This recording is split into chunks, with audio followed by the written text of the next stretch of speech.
नमस्कार दोस्तों, स्वागत है आपके अपने YouTube चैनल खेती बाड़ी और मंडी भाव में। आज हम बात करेंगे मक्का की एक ऐसी हाइब्रिड किस्म के बारे में जो कि किसान भाइयों की एक पसंदीदा मक्का भी है और ऑल इंडिया यह प्रोडक्ट चलता है। क्या है? ऑल इंडिया यह प्रोडक्ट चलता है और इसकी डिमांड ऑल इंडिया रहती है। अब बात करेंगे कि इसमें ऐसी क्या खासियत है और किसान भाई इस मक्का को क्यों पसंद करते हैं। सारी जानकारी हम आपको इस वीडियो में बताएंगे और ये मक्का किस कंपनी की है और इसकी वेराइटी का क्या नाम है, सारी जानकारी आपको इस वीडियो में बताई जाएगी। आगे बढ़ने से पहले यदि आप हमारे चैनल पर पहली बार आए हो तो चैनल को सब्सक्राइब जरूर करें ताकि ऐसे ही धमाकेदार वीडियो आप तक पहुंचती रहे। तो चलिए शुरू करते हैं। तो यह मक्का है buyer crop science limited company की मक्का है। ये देखिए आप, जो कि किस नाम से आती है? डेकाल्प DKC 9164। किस नाम से आती है? DKC 9164, जो कि बहुत ही बढ़िया वेराइटी है, यानी कि एक लंबी समयावधि वाली वेराइटी है, यानी कि एक सिंगल क्रॉस मक्का है, यानी कि एक भुट्टा आएगा इसके। अब बात करते हैं कि यह कितने दिन में पूर्ण रूप से परिपक्व होने वाली मक्का है। परिपक्वता की बात आती है तो यह लंबी समयावधि यानी कि 110-120 दिन में पूर्ण रूप से परिपक्व होने वाली मक्का है। और इसका उत्पादन की बात करते हैं तो इसका उत्पादन 15 से 18 बोरी औसतन हम ले सकते हैं प्रति बीघा के हिसाब से। कितना? 15 से 18 बोरी प्रति बीघा हम औसतन पैदावार ले सकते हैं। ये बहुत ही बड़ा प्लस पॉइंट है अपने इसके मक्का का। अब बात करते हैं कि इस मक्का को जब तेज हवाएं चलती है, जब प्रतिकूल परिस्थितियां उत्पन्न होती है, जैसे कि तूफानी का जमाव होना, इकट्ठा होना, तेज हवाएं चलना, तो क्या ये मक्का उपयुक्त है या नहीं? देखिए, बारिश के समय जब वर्षाकालीन ऋतु में अपने तेज हवाएं चलती है तो मक्का के गिरने का चांस बहुत कम है, क्योंकि इसका जड़ तंत्र इतना मजबूत है, यानी कि इसकी जड़ें काफी डीप तक जाती है और फुटान अच्छी रहती है, फैलाव नीचे ज्यादा रहता है, जिसके कारण तेज हवाएं चलने के कारण भी यह गिरता नहीं है। सबसे बड़ा प्लस पॉइंट तो एक ये हो गया। अब बात आती है कि जहां पानी का जमाव और इकट्ठा होता है, क्या वहां उचित रहेगा? तो देखिए, जहां पानी का भराव और जमाव होता है वहां पर भी आप इस मक्का को बेझिझक लगा सकते हो, यानी कि पानी का जमाव और इकट्ठा होने पर भी इस मक्का पर कोई साइड इफेक्ट नहीं होगा, यानी कि गलने की कोई समस्या नहीं आएगी। ओके, अब बात आती है कि क्या इस मक्का को किस मिट्टी में हमें लगाना चाहिए। तो बात आती है, बहुत से किसान भाई कहेंगे हमारे लाल मिट्टी है, बहुत सारे किसान कहेंगे काली मिट्टी है। तो आप लाल मिट्टी हो या काली मिट्टी हो, दोनों ही प्रकार की मिट्टी में इस मक्का को लगा सकते हो। लाल मिट्टी और काली मिट्टी, दोनों ही प्रकार की मिट्टी में आप इसको लगा सकते हो। अब सवाल उठता है कि क्या इसे कंकरीली मिट्टी में लगाना उचित होगा।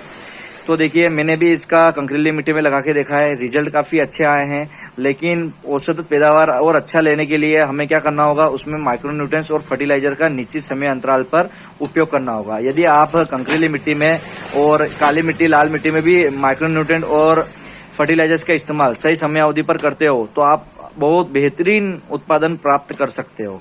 ओके, लेकिन समय अंतराल पर आपको फर्टिलाइजर, माइक्रोन्यूट्रिएंट का इस्तेमाल करना होगा। अब बात आती है कि जहां कम बारिश होती है और अधिक बारिश होती है तो यह मक्का उचित रहेगा। देखिए, जहां अधिक बारिश होती है तो यह मक्का बहुत ही बेहतरीन है, यानी कि तेज बारिश में भी इसके प्रोडक्शन पर कोई इम्पेक्ट नहीं आने वाला।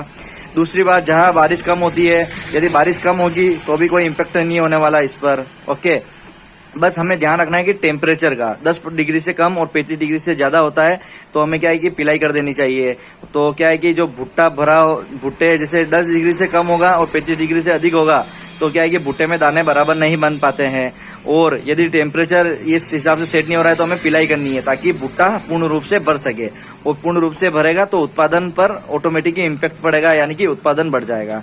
अब बात आती है कि हमें प्रति बीघा इस बीज को कितना लेना है। यदि हम मशीन से बुवाई करते हैं तो देखिए, प्रति बीघा हमें 6 किलो बीज लेना है प्रति बीघा के हिसाब से, और यदि आप चौपाई कराते हो तो 4 किलो प्रति बीघा के हिसाब से हमें बीज का इस्तेमाल करना है। अब बात करते हैं कि इसकी पैकिंग किस में अवेलेबल रहेगी और यह किस किस स्टेट में हम लगा सकते हैं। तो अब बात आती है कि और एक और महत्वपूर्ण बात यह है कि जो इसके अंदर जो बीज आता है वो केमिकल ट्रीटेड होता है। ये देखिए आप, इसमें सारा मेंशन किया हुआ है, थायरम 75% WS फॉर्म से मिला होता है, केमिकल इसके अंदर ट्रीटेड होता है। अब और एक और जानकारी मैं आपको देता हूँ, इस प्रोडक्ट से संबंधित आपको कोई भी डाउट हो तो इनके कस्टमर केयर के नंबर भी दिए गए हैं, तो आप इन पर जानकारी ले सकते हो और अधिक जानकारी देंगे आपको। अब बात करते हैं कि इसको खरीफ में कौन कौन से स्टेट वाले लगा सकते हैं। देखिए आप, खरीफ में पंजाब, हिमाचल प्रदेश, उत्तर प्रदेश, राजस्थान, गुजरात में यह लगता है, और रबी में गुजरात और राजस्थान में ही यह मक्का लगता है। ओके, क्या क्या है? खरीफ में पंजाब, हिमाचल प्रदेश, उत्तर प्रदेश, राजस्थान, गुजरात और रबी में गुजरात और राजस्थान में ही यह मक्का लगता है। अब बात करते हैं कि इसकी पैकिंग क्या है। पैकिंग की बात करते हैं तो इसकी पैकिंग 4 किलो में आती है। अब बात आती है कि इसकी एमआरपी क्या है। एमआरपी मात्र 1508 रुपए। कितना? 1508। और हमेशा खरीदते समय डेट ऑफ एक्सपायरी देखकर ही खरीदे और हमेशा ऑथोराइज डीलर से ही माल खरीदिएगा। इस चीज का आप हमेशा ध्यान रखिए। और मैं आपको एक बार और जानकारी देता हूं, जब भी आप माल खरीदो हमेशा क्यूआर कोड को स्कैन करके चेक कर लीजिए कि यह माल सही है या नहीं, यानी कि आप ऑथोराइज डीलर से ही हमेशा माल खरीदे। ये कहने का मतलब ये है। अब बात आती है कि जिन किसान भाइयों ने इस मक्का को लगाया है तो वे इससे संतुष्ट नहीं है। देखिए हमने इसका बस